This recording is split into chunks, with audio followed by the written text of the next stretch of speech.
ito. Na ang dahilan daw, dahil ito.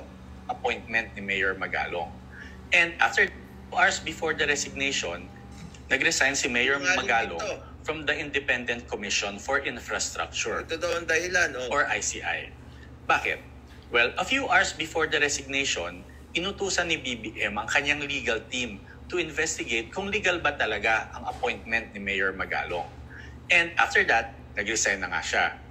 So, legal ba ang appointment? Sinungaling din ito. Tapos yung appointment na sinasabi niya, walang posisyon. Si Attorney Claire mismo nagsabi dyan. Hindi siya pwede na makasali sa ICI kasi nga, kung kasali siya sa ICI, kailangan niyang mag-resign bilang mayor. Sinungaling ka. Okay, sinungaling kang abogado ka. Hindi rin yan ang dahilan. Hindi rin yung conflict of interest ang dahilan. Si Mayor Magalong mismo ang nagsabi at narinig natin siya sa kanyang sinabi na walang conflict of interest. My goodness. Ngayon, bakit magre-resign si Mayor Magalong?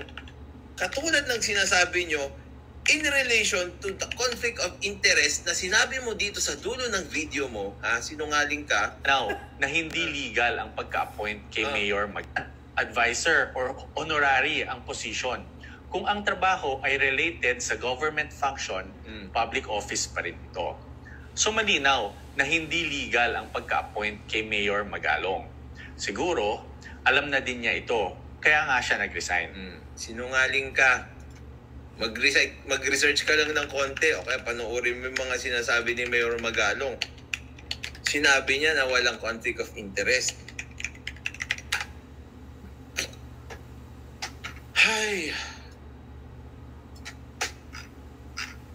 Tignan nyo kasi ang lumalabas. Ang lumalabas kasi mga kabatas natin, nagbitaw sa ICI dahil sa tennis court. Yan yung mga kasinungalingan nila.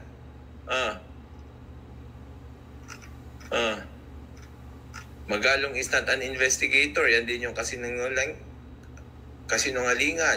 Yan, kasinungalingan din yan.